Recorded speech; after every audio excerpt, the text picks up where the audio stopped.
قدرمن لیدونکو ما مخکې مې یادونه وکړه چې دلته په قندهار کې خاکباد یا د خاورو توپان ده، نو دغه د چلزینو سیمه ده، د غرې تاسو ته ښکاري، زینې نه ښکاري ځکه چې هوا ډېره خیرنه ده، خاورې دي، نو امکان نه لري چې موږ پاس ورځو ځکه چې خاورې ډېرې زیاتې دي. خاکباد ده، نو بس دا سیمه ده، دا هم په قندهار کې ډېرې مشهوره زینې دي، چلزینې یا څلوېښت زینې ورته وایي. نو په لیدلو باندې عرض دي چې ورسو، خو متاسفانه چې خاکباد د طوفان د نه کېږي، نو بس لږ مې ورته په تصویر کې ښکاره کړي، حالات تاسو ورته په ښه وخت کې راولي. د ژوندون ټلویزیون ډېرو درنو او قدرمنو لیدونکو سلامونه، ستړي مه شئ، وخت مو په خیر، خدای دې وکړي چې روغ جوړ خوشحاله به اوسېږئ. قدرمنو لیدونکو راغلی یم قندهار ولایت ته. د قندهار ولایت هم د افغانستان په غرب کې موقعیت لري. قدرمنو لیدونکو له قندهار مخکې د کابل نه چې حرکت کوي میدان ښار، د میدان وردګو ولایت، بیا د غزني ولایت، بیا زابل ولایت. نو نن راغلو کندهار ته او د کندهار ښایسته سیمې په تاسو ګورو. ورځو اوس د میرویس نیکه مقبرې ته. په دې سفر کې د کابل پوهنتون استاد ډاکټر محمد اسماعیل یون راسره ملګری ده. نو ورځو د میرویس نیکه مقبرې ته. میرویس نیکه تاسو ټول پیژنئ چې څوک ده. نو وربسو د دوی مقبره به هم پر تاسو وګورو او د دې مقبرې په اړه باندې او همدارنګه د میرویس نیکه په اړه باندې به لږ ډېر معلومات د کابل پوهنتون استاد ډاکټر محمد اسماعیل یون هم راکړي. نو د کندهار نورې ښایستې سیمې هم در باندې ګورو. نو تاسو هم ملتیا راسره وکړئ، راسره پاتې شئ، ښکلی او ښایسته کندهار راسره وګورئ.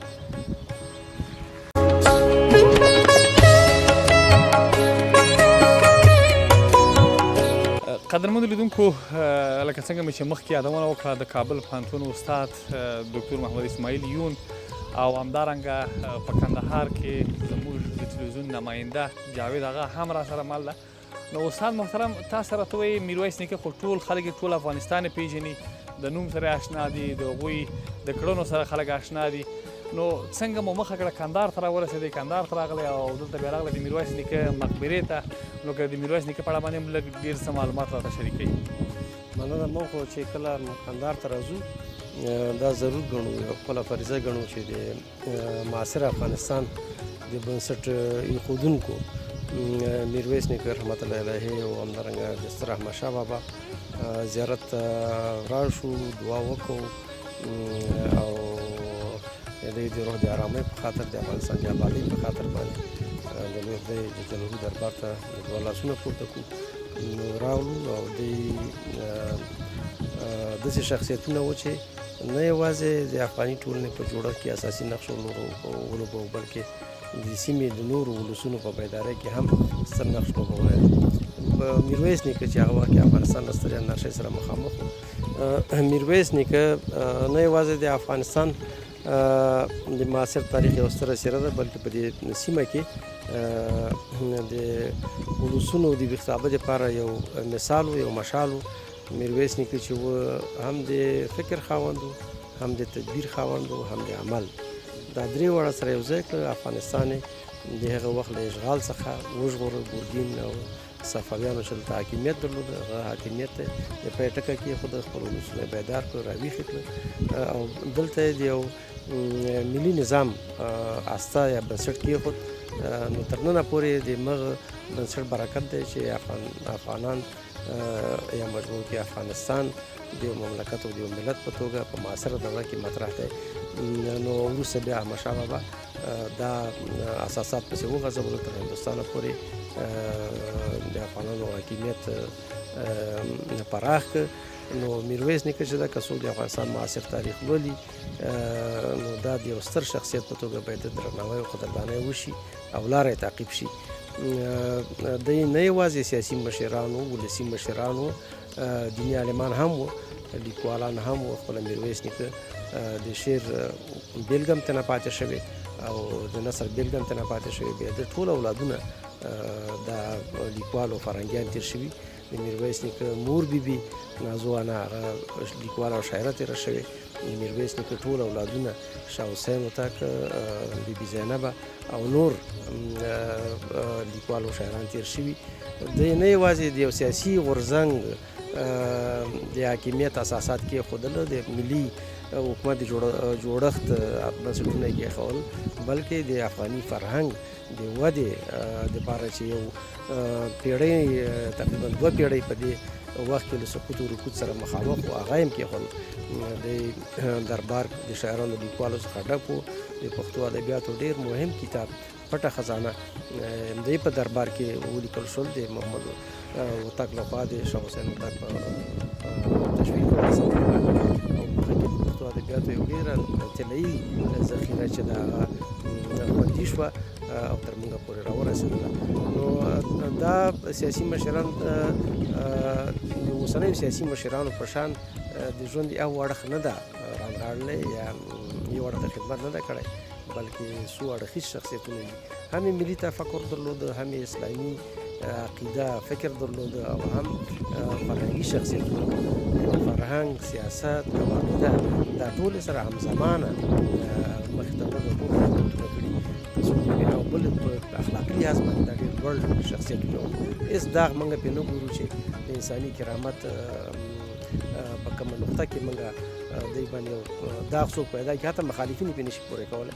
نو بنا پر دې د افغانستان د نوي نسل لپاره دا پکار ده چې دې شخصیتونو هم یادونه وکړي، هم یې قدرونه وکړي، هم یې لمانځنه وکړي، او د هغوی د کوم فکر محتوا چې دا فکري محتوا هغه پسې تعقیب کړي. چې هغه وخت راځو میرویس نیکه رحمت الله علیه زیارت ته دعا کوو، زړه کوو چې خوشحاله کېږو. که دی نه وای دغه ځای چې اوس موږ پکې ولاړ وو، دا به په دې شکل نه و، د افغانستان هویت به نه و، د مملکت به نه و. نو د 2 پیړیو نه وروسته دی د ملي حکومت اساسات کېښودل، او دا اساسات بیا پسې وغځول شول. د احمدشاه بابا له وخته تر ننه پورې د افغانستان په نامه یو سرلوړی هېواد سره دی چې د اقتصادي لحاظ باندې د خپلو اولادونو، پردیو کورنیو دښمنانو مقابلې ستونزو سره مخامخ شوی، او د دې مشرانو لاره نه تعقیب شوې، خو دی په خپل وخت سره په نړۍ کې د افغانستان هویت او عزت چې هغه ډېر لوړ وساته. ځکه درناوی پکار دی.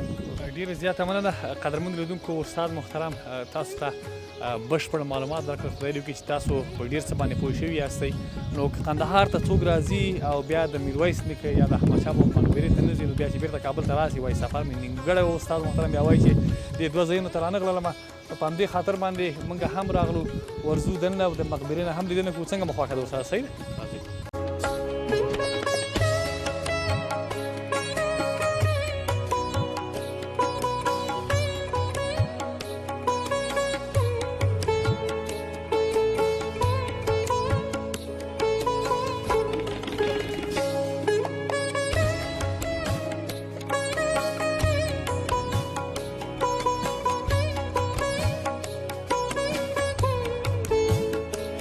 قدرمن لیدونکو، لکه څنګه چې پیړۍ مخکې، البته څو پیړۍ مخکې وفات شوی ده، نو همدغسې د مقبره که تاسو وګورئ تصویر کې تاسو ته ښکاره شوې ده، ډېره ښایسته ډیزاین شوې ده. البته بیا ترتیب شوې جوړه شوې ده. استاد به د دې په اړه باندې مو څه راته وایي، او داسې مقبرې ته راغلي دلته به هم لږ معلومات یې واخلو. استاد محترم، که د دې په اړه لږ معلومات راکړئ.